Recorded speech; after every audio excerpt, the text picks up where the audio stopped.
I had the opportunity of attending a Yoruba wedding, and it was all fun, lots of dance and sumptuous meal. In Nigeria, the Yorubas have a reputation of hosting the best parties with lots of food and meat. But wait, how expensive are these wedding parties? In continuation with our series on the high cost of marriages this week, we're going west to see what transpires. I am Lilian Ogazi and you are listening to The Bearing.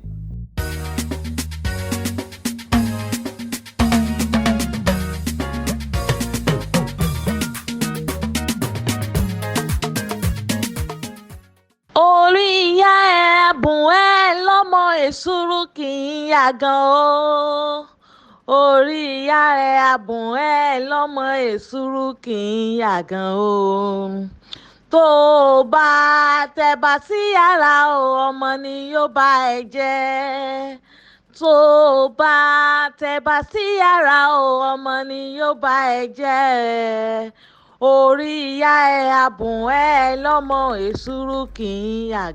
entire Yoruba culture, especially Yoruba marriage traditions, are colorful. From the rich abada, made from a two-layered ashoke or rich damask for the groom, to a complimentary iro, gele, and buba for the bride. A complete Yoruba wedding outfit depicts pure luxury and royalty.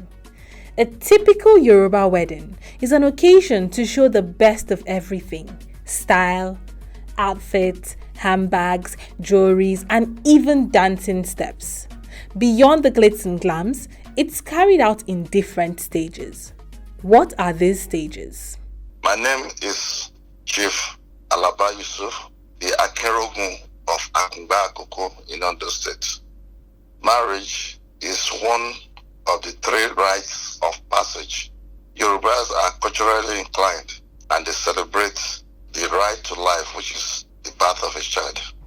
Baby christening, checking on the destiny, and all sort of things are done intentionally. Then when the child has come of age, the next thing is marriage, which is the second rite of passage. In ancient days, people could like making reservation for an unborn daughter to be given to someone as wife. In those days, to say, if your pregnancy, it comes as a girl, please, I will marry her. Then that is called betrothal. But let's come to modern day. Modern day, there's something, in ancient days, you used to have what you call alarino. Alarino means the go-between. Like you talk about dating, or what you call it, matchmaker. In modern day, the children look for their own partners. After that, inquiries will be made, let us meet, let us sit together. Questions will be asked, several questions, more than jump questions most times. The next thing is what you call introduction. That is, in Yoruba they call momi moya. That is, let me know you, meet and greet. The intending husband that need to bring his family to the family of the woman. When they come, in some cases, some people will break the introduction into two, or they will combine it. The introduction, you write an introduction letter. The most important thing is the dowry. Dowries are paid during engagement because the price is different from place to place. As in the dowry, in most cases, is what we call owu ori. Owu is money. Ori is head. Okay. Owu ori. It doesn't mean you are buying the head of the person anyway. What they say, that's why you see a woman in Yoruba land, when she's greeting her husband, or you're just seeing him, you see her saying, Olowo ori mi. That's the one that paid for my head, the owner of my head, my crown. In my place, the price is 2 naira 10 kobo. In the ancient times, it used to be called 1 guinea, £1. Currently, it depends on the family now. During the engagement, a date must have been agreed between the family of the bride and that of the bridegroom. Most times, it is held in the house of the father of the girl. Westernization has over time played a major role in culture change. Let's listen to the Okeila Orogun of Osun State, Oba Adedokun Omoniyi Abolarin, as he talks about the effect of westernization on Yoruba traditional weddings. But you cannot divorce the past from the present. Marriage in most societies is a cultural issue, all right? And to a very large extent, we still follow the pattern. Maybe not 100%, but, relatively. But with Western education, with exposure, you now have our children, they're all over the world.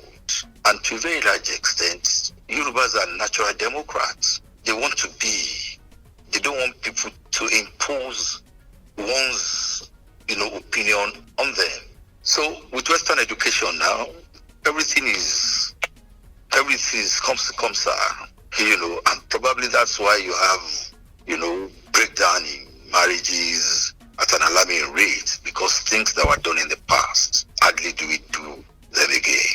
It makes to be expensive. You spend a lot of money. But again, the family ties is still embedded in most of the weddings that we have, because the uncles, the first cousins, it's always a large thing. And in terms of contribution, it is not necessarily the would-be bride or groom that will be responsible for the expenses. The uncles, the aunties, they now come together to celebrate the big wedding that are considered to be unnecessarily expensive. Maxon Olapade from Ondo State also shared his thoughts on what westernization has taken away from a typical Yoruba wedding.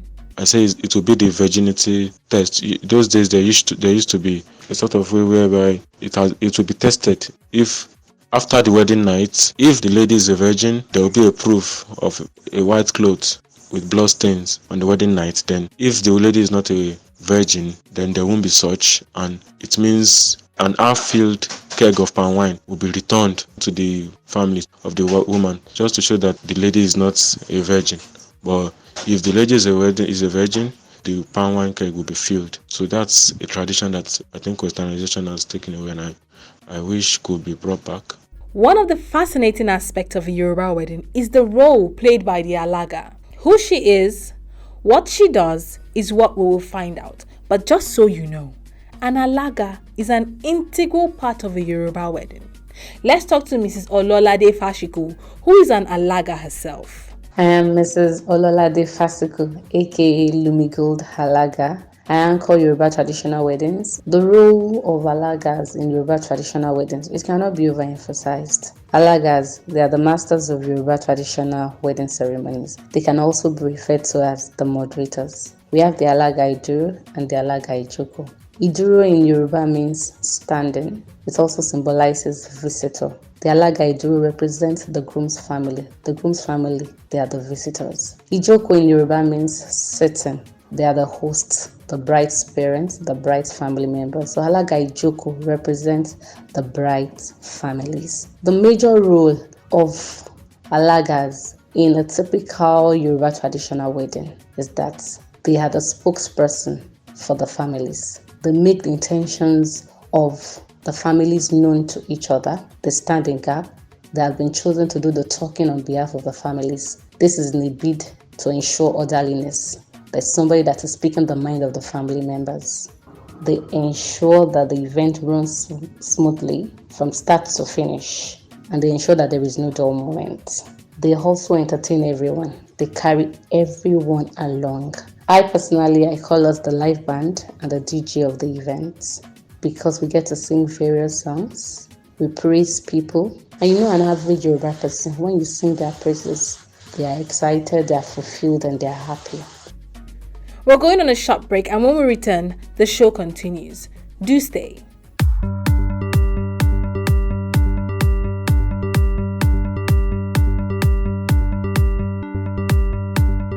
For the big, trendy and impactful stories of the day, treated inside out with in-depth analysis to give you insight into the issues that matter. The issue of injustice needs to be addressed. We are going into hell. Why are you sending your child? Are you that poor? Are you that hungry? No, we are not practicing any democracy in Nigeria. They don't deal with us well. Trust us on Nigeria Daily, a daily podcast from Daily Trust to bring to you the news behind the news. To listen in, log into our website at dailytrust.com or on buzzsprout.com. You can also listen in on Spotify and TuneIn Radio. Follow up on Instagram and Twitter at Daily Trust and on Facebook at Daily Trust.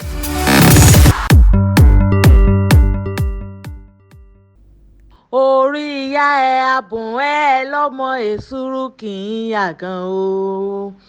òkòǹkókó ni mí o tí mo kó ṣùgbàrò ṣogbo tí mo wẹ̀wò oyè rọ́bà ẹ̀gún. orí tí ń dolóye kì í fẹ́ orí mi á dolóye bódọ̀lá o. ire ló ní orí mi àfire orí ìyá ẹ̀ abùn ẹ̀ lọ́mọ èsúrú kì í yàgàn. You're welcome back.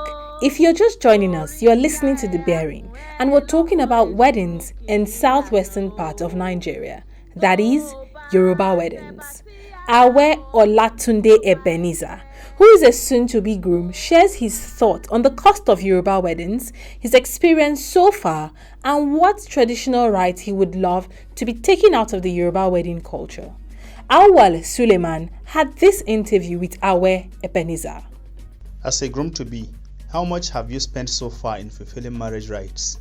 My name is Awel Olatunde Ebenezer. I'm a young man of just 31 years old. I'll be getting married this year by the grace of God. So I'm marrying from Kogi, to be precise, Kaba. She's from Ujumu local government. I understand right now how the Yoruba wedding feels like. And I tell my friend that if I had known that this is our wedding ceremony is, maybe I would have paused a little while, really. But thank God for the family I'm marrying into, really. They are very understanding. Most of the things I didn't actually have to buy them.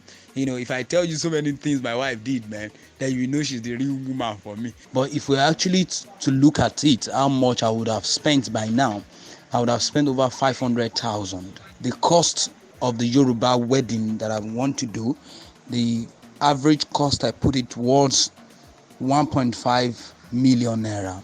How do you feel about the cost of Yoruba weddings generally compared to other tribes in Nigeria? I think compared to other tribes, the Yoruba wedding is actually not expensive compared to my Igbo brothers. You know, I've been one married Igbo girl before, but when bride price show face, you know now, you got spots. So that was actually happened. I think Yoruba wedding is actually fair, because the bride price from where I'm marrying from is actually cheap. I told my family member not to bother negotiating, you know, the things or the list they gave us for the traditional marriage, because it was very, very small. Do you think anything should be abolished or taken away? Well, I think a lot of things needs to be abolished from the present Yoruba wedding we are having now. The cake they buy now, it's not part of the Yoruba culture. So they should abolish the cake thing. You know, they should take it away. You know, it's not needed, it's not necessary. You know, for other things I think they should do is the exorbitant bride price they now charge or require.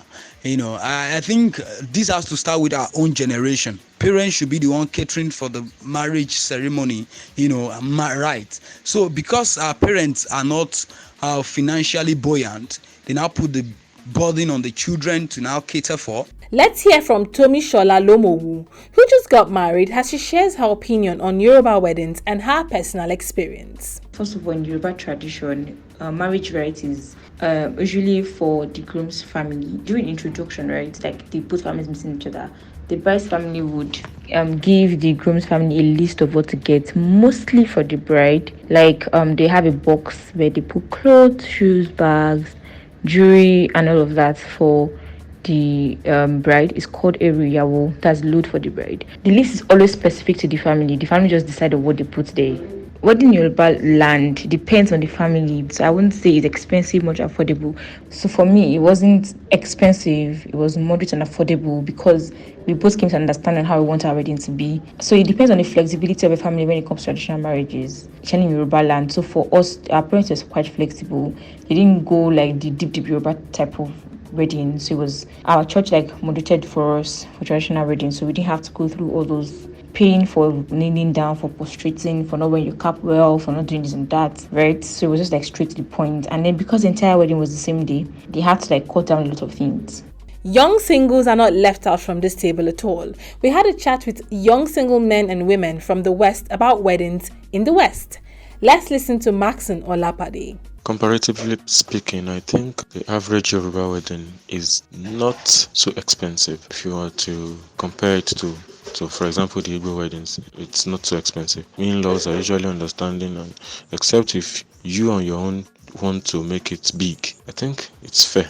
One part I don't really love much is these days the way MCs, they call them Alaga Iduro, Alaga Ijoko, and the way they collect a lot of money, fleece a lot of money from the groom. I believe so far you as an MC, you've been paid for your job. There's no point adding unnecessary bills during the ceremony itself. So maybe that's one part I don't like. What Maxon just said. Do Alagas really collect that much money? Is there an explanation or significance to that action? Let's listen to our Alaga, Mrs. Ololade Fashigo. I like to say that it's a wrong impression that Alagas extort money from the groom and his friends. During a Yoruba traditional wedding, it is the duty of an Alaga to evaluate the readiness of the groom for marriage. The groom will be tested if he is spiritually, physically, and financially fit to take care of his bride. And it is customary that when the groom arrives, he arrives in the company of his friends. They are with him, they cheer him up, they dance with him, they support him. So in all of this process, the groom and his friends, they are involved. The Alaga will ask questions about spirituality, about his belief, his religion, what's his take about marriage, because he's the head of the home. He's going to direct the affairs of the home. So the family has to confirm that he is spiritually fit. Then the physical aspects, this is going to be a form of exercise. He's going to dance, his friends are going to dance, he's going to shake body, and he's going to prostrate. Then on the financial aspect, we want to be sure that he's financially capable of taking care of his bride. My Yoruba people will say that it is very easy to marry a new bride, but taking care of the bride, that is the main work. So it's just symbolic. We want to be sure that he's going to take care of our daughter. So he's going to be asked questions about the currency denominations that we're spending in Nigeria. He's going to bring out the currency denominations, and he's going to be prayed for that he's going to have access to funds to take care of his new home. So I do not see this as a form of extortion. It's just a tradition. Babatunde Brazil shared his opinion on weddings in the western part of Nigeria. Let's hear what he had to say. It does depend on what we call expensive. As far as I'm concerned, Yoruba weddings are not that expensive. The person involved, what you want, their tribes, what the both of you agreed upon should be what we call the expensive part of the wedding. Yes, some people might not just want a loud wedding, yes, which is accepted. The family involved is what determines, or the parties involved in the weddings determines what you call expensive when it has to do with a Yoruba wedding compared to other tribes. If you want to do the Owambe of it in your pocket, will determine if your wedding will be expensive or not. Also, if I will be asked to abolish any thing about Yoruba wedding, I think the lying down of it, in which they call dobale, is just too unnecessary. Yes, you prostrate to greet your in-laws in Yoruba culture, that is fine, but then when it is too much, I think that is unfair to me. Vivian Akinlolu also gave us her own opinion on weddings in the West. Here is Vivian. Obviously, Yoruba wedding is one of the cheapest. In fact, the cheapest wedding in Nigeria. You can't compare Yoruba wedding with the South wedding, with the Igbo's wedding, And then they do not, the bride family, they do not quest for more, unlike other tribes. So Yoruba wedding is very affordable. Aside the normal kola nut, orogbo, palm oil, yam, and all. I am so very much pleased with all the traditions they do in Yoruba wedding. But one thing I noticed now, and then it's very common, is that so many parents in Yoruba land, they tend to return their brides, the bride price especially, insinuating that they are not selling off their daughter, they're only giving out their daughter in marriage. So I think that same tradition of collecting bride prices is actually fading away, is going away. Olushola Temitope also shares with us her opinion on Yoruba weddings. I don't think Yoruba weddings are expensive. If I may say, Yoruba wedding is the most affordable wedding compared to other tribes. No traditional rites should be abolished because all items demanded have symbols to represent on that day and also to the couples. One of the items is an umbrella. Umbrella is included in the list and it symbolizes the groom's ability to provide a home, shelter, and protect their daughter, which is the bride, through good and bad times. Part of the items are food grains like rice and a she-goat. This signifies fertility in marriage. We also have Bible. This is requested as part of the item to be able to strengthen the marriage and to guide both couples throughout their marriage time. Another important item in Yoruba traditional marriage is called konke. This is called adun in Yoruba. The meaning of adun is sweetness in Yoruba language. This represents sweetness also in Yoruba, just as the name implies, sweetness. Culture, they say, defines man and is man's identity, but one shouldn't be ruled by it, and it shouldn't affect one negatively in any way. Hence, marriage, which equates to happiness, shouldn't be ruined by cultural excesses. As we always say, moderation is key. With that, we've come to the end of this episode of The Bearing. Thank you so much for listening. The Bearing is a Daily Trust production, and you can download this and other episodes on dailytrust.com and on buzzsprouts.com. You can also listen in on Spotify and TuneIn Radio. If you have questions or comments or suggestions of topics you would like us to talk about, let us know on our social media handles on Twitter and Instagram at daily_trust and on Facebook at Daily Trust. You can also send us a message via WhatsApp on 0913 893 3390. That is 0913 893 3390. You can also reach me on Instagram and Twitter at Lilian_Ogazi and on Facebook at Lilian Ogazi.